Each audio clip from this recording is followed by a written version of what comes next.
Hey guys, welcome back to our YouTube channel and last time जब हमने इस topic पे बात करी थी मतलब ये जो पूरा स्टार इंडिया और डिज्नी प्लस हॉटस्टार का सिनेरियो है तब से लेके अब तक काफी कुछ हो चुका है, मतलब काफी ज्यादा कुछ। For instance Disney plus Hotstar अब स्टार इंडिया का पार्ट है। अब आप लोग बोलोगे सठिया गया है क्या, माना तुझे बुखार है पर तो सठिया गया है क्या, Disney plus Hotstar star India का ही तो पार्ट है। पर ऐसा नहीं, डिज्नी प्लस हॉटस्टार नोवी डिजिटल के अंडर आता था एंड नोवी डिजिटल को डिज्नी स्टार ही ओन करता है। एक है स्टार टीवी नेटवर्क, एक है नोवी डिजिटल। नोवी डिजिटल डिजिटल चीजों को संभालता है और स्टार टीवी टीवी नेटवर्क को। तो अब स्टार टीवी में मर्ज कर दिया गया है नोवी डिजिटल को, यानी डिज्नी प्लस हॉटस्टार भी अब स्टार टीवी में आता है। तो ये इंडिकेट करता है कि डिज्नी सीरियसली स्टार इंडिया को बेचने जा रहा है, क्योंकि दोनों को अलग अलग बेचते तो काफी दिक्कत होती, तो दोनों को एक कर दिया, एक साथ ही बेच देंगे। यानी यहाँ पे डिज्नी प्लस हॉटस्टार और पूरा स्टार टीवी नेटवर्क बिक जाएगा, या फिर जो भी स्ट्रेटेजिक तरीका वो अपनाए। एंड ये सब इतना कुछ कर रहे हैं टाइम पास के लिए तो कर नहीं रहे होंगे, ससुरे सच्ची में बेचने जा रहे हैं। मजे की बात यह भी है कि डिज्नी प्लस हॉटस्टार अपने पूरे एफर्ट्स लगा रहा है कि वो रिवाइव हो जाए।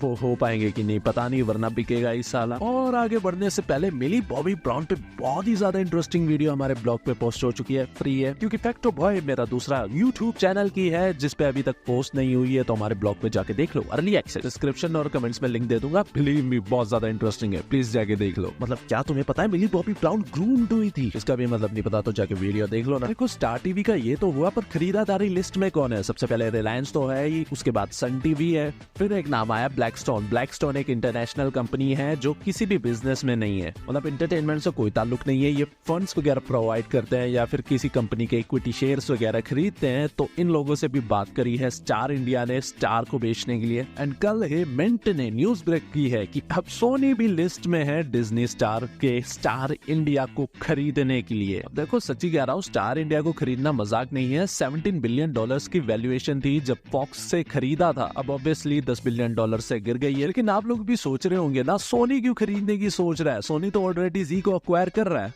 तो बात यही है, जो जापान वाला सोनी है ना, मतलब मेन सोनी, सबका बॉस एक ही है, जापान वाला सोनी। तो जापान वाला सोनी का भी गुस्से में है कि इंडिया की डील सिरे ही नहीं चढ़ रही, मतलब 2 साल हो चुके हैं अभी तक जी के साथ मर्जर क्यों नहीं हुआ। एंड उनको पूरी डेडलाइन दी गई थी कि 31 मार्च 2022 तक मर्जर कंप्लीट हो जाएगा, लेकिन अब वो 2024 तक हो गया है। समझ रहे हो, कोई भी कंपनी इतना ज्यादा डिले बर्दाश्त नहीं करती है। तो सोनी ने एज प्लान भी डिज्नी से बातचीत चालू कर दी है कि भैया अपना बिजनेस बेचना चाहोगे क्या। ये इसलिए क्योंकि सोनी को लग रहा है कि शायद उनका जी के साथ मर्जर पॉसिबल ना हो पाए। हाँ, मेंशन करने की बात नहीं है, अगर सोनी और जी का मर्जर सक्सेसफुली हो जाता है तो सोनी को कोई इंटरेस्ट नहीं है, एंड उनके पास इतना पैसा भी नहीं है कि वो स्टार इंडिया को खरीद पाए। लेकिन अगर मर्जर नहीं हो पाता है तो स्टार इंडिया को एक्वायर करने से ज्यादा बेनिफिशियल और कुछ नहीं होगा सोनी के पास। एंड सोनी के पास पैसा है, रिसोर्सेस है, वो कर सकते हैं, बस उनको जी रोके जा रहा है। तो यहाँ पे अभी बस बातचीत चल रही है कि कर लेते हैं बातचीत, हर्जी क्या है। सोनी यहाँ पे ऐसा भी कर सकता है कि मान लो कि डिज्नी स्टार ने बहुत ही बढ़िया ऑफर कर दी deal, and Sony is like wow इसमें तो मजा आएगी, तो वो जी को लात मार सकते हैं कि तुम लोग भाड़ में जाओ, star India is my new friend. अभी सोनी जी का मर्जर मैंने जैसे कि कहा 31 मार्च 2024 तक होना है, उससे पहले कुछ भी हो सकता है, कैंसिल भी हो सकता है। स्टार इंडिया तो यहाँ पे बस सर्वाइव ही कर रहा है, वो लोग पूरे बिजनेस में जान छोड़ रहे हैं कि कैसे ना कैसे करके बिजनेस चल जाए। साथ ही साथ अलग अलग कंपनी से बातचीत कर रहे हैं ताकि बेस्ट रेट भी मिल जाए जब बेचना पड़े। तो मैं श्योर हूँ कुछ ना कुछ तो बिकेगा, चाहे एसेट्स हो या थोड़ा बहुत